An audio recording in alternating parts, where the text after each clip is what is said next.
नमस्कार दोस्तों, स्वागत है आपका गुरु ज्ञान भक्तावल चैनल में।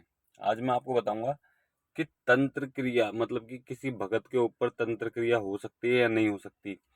कोई तंत्र क्रिया भगत पे काम करती है या नहीं करती, या फिर भगत कहीं पे इलाज करने गया, कहीं की किसी रोग को हटाने गया, वो रोग भगत के ऊपर उल्टा पड़ सकता है या नहीं पड़ सकता। या फिर किसी भगत ने किसी व्यक्ति की बीमारी ठीक करी हो, मतलब कि उतारे पे किसी भी चीज से बीमारी ठीक करी हो, तो वो बीमारी क्या भगत पे पड़ती है या नहीं पड़ती। तो आज मैं इन सब चीजों का आपको जवाब दूंगा।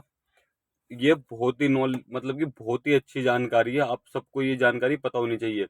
आपने देखा होगी बहुत से भगत परेशान रहते हैं, ठीक है। उन्होंने भगतों ने क्या करा कि 2-3 साल 4 साल 5 साल सब कुछ सीख के, मैं बता रहा हूँ, सब कुछ सीख लिया। 2-3 4 साल 5 साल भगताई करी।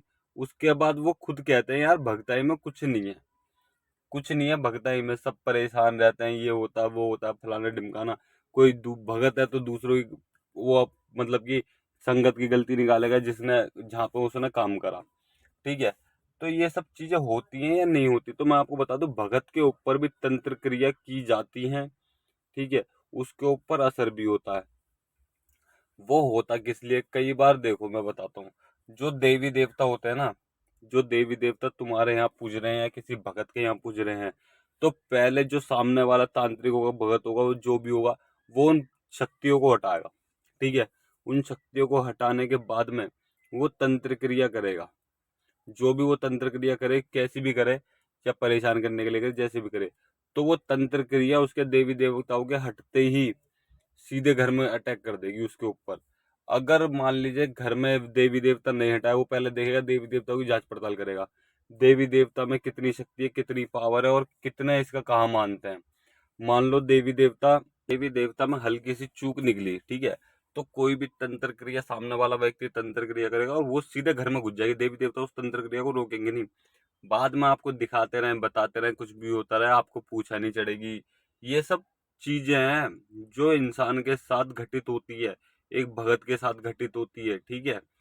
अगर मान लीजिए जाना माना भगत है ना, खूब तगड़े तरीके का, ठीक है, जिसके नाम के डंके बोलते हो, उस वो भी बंदा परेशान हो जाएगा। एक टाइम ऐसा है कि वो भी परेशान हो जाता है। क्यों? क्योंकि आपने सुना होगा कि हमेशा तैरागी डूबता है, ठीक है। क्योंकि जिसे तैरना नहीं आएगा वो तो पानी में जाएगा ही नहीं। अब तैरा आ गया, वो बीच में भी कूदेगा, वो सब चीज करेगा, तो वही डूबता है। कभी भी वो नहीं डूबता जिसको तैरना नहीं आता। तो इसीलिए मैं आपको बता रहा हूँ कि भगताई करो, ठीक है। भगताई करो लेकिन अपने दिमाग से, कि कहाँ आपको हाथ डालना चाहिए, कहाँ आपको क्या बात करनी चाहिए। और बहस तो बिल्कुल भी करो ही मत, क्योंकि बहस होती है भक्तों की तभी तंत्र क्रिया होती है, वरना उससे पहले कुछ नहीं होता, ठीक है ना। और अब मैं आपको बताता हूँ कि मान लीजिए आपके ऊपर किसी व्यक्ति ने तंत्र क्रिया करी, समझ गए होगे कि वो तंत्र क्रिया भक्तों के ऊपर किस तरीके से चलती है। अब दूसरी चीज कि अगर आप मतलब कि किसी भगत, आप भगत हो, किसी व्यक्ति के आप घर गए, आपने उसका मतलब कि उसके यहाँ पे आपने भला कर दिया, उसके रोजी रोटी नहीं चल रही थी, आपने रोजी रोटी चला दी, ठीक है। उसका काम धंधा नहीं चल रहा था, वो काम धंधा चल गया। उसके घर में मतलब कि बहुत परेशानियां थी, वो सब परेशानियां आपने ठीक कर दी, उसके परेशानी चल गई।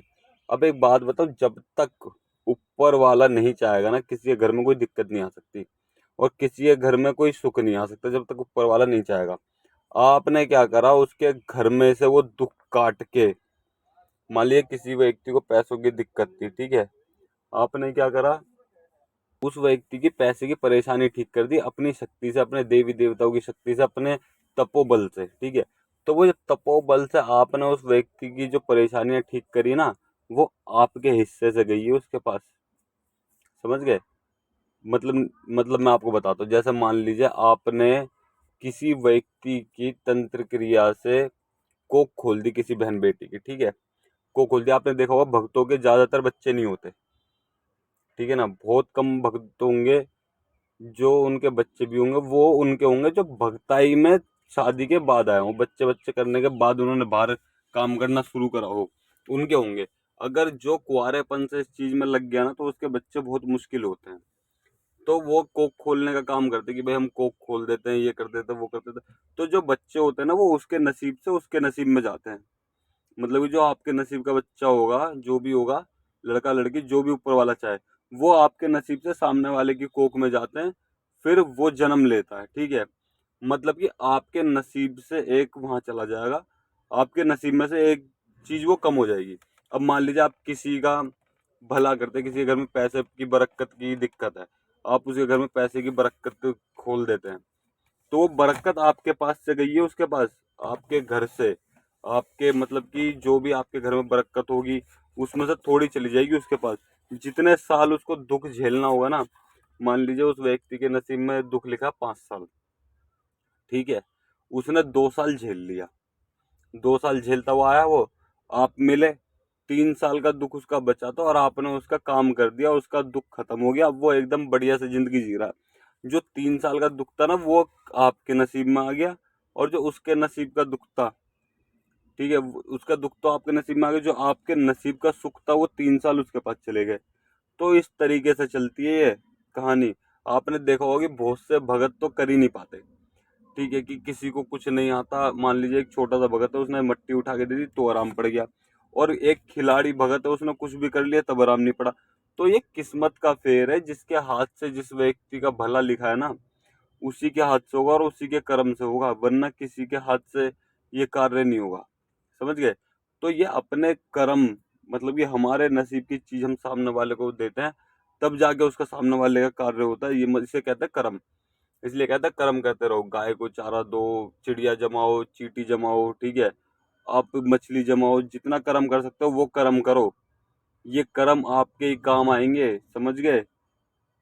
अब दूसरी चीज, अब लास्ट चीज जो मैं बता रहा था आपको, कि किसी को बीमारी है, मान लीजिए किसी को बीमारी है, ठीक है, आपने अगर उसका झाड़ा वाड़ा सीख रखा तो कोई दिक्कत परेशानी नहीं है।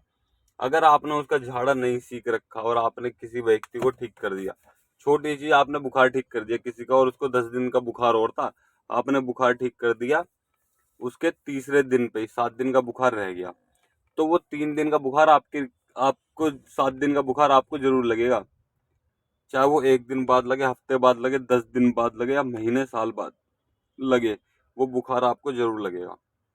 और वैसे तो बहुत सारी चीजें होती हैं इन चीजों में जानने वाली, अगर आपको वो भी जानना है तो आप मुझे कमेंट करिएगा, मैं एक डिटेल में वीडियो बना के दूंगा पूरी।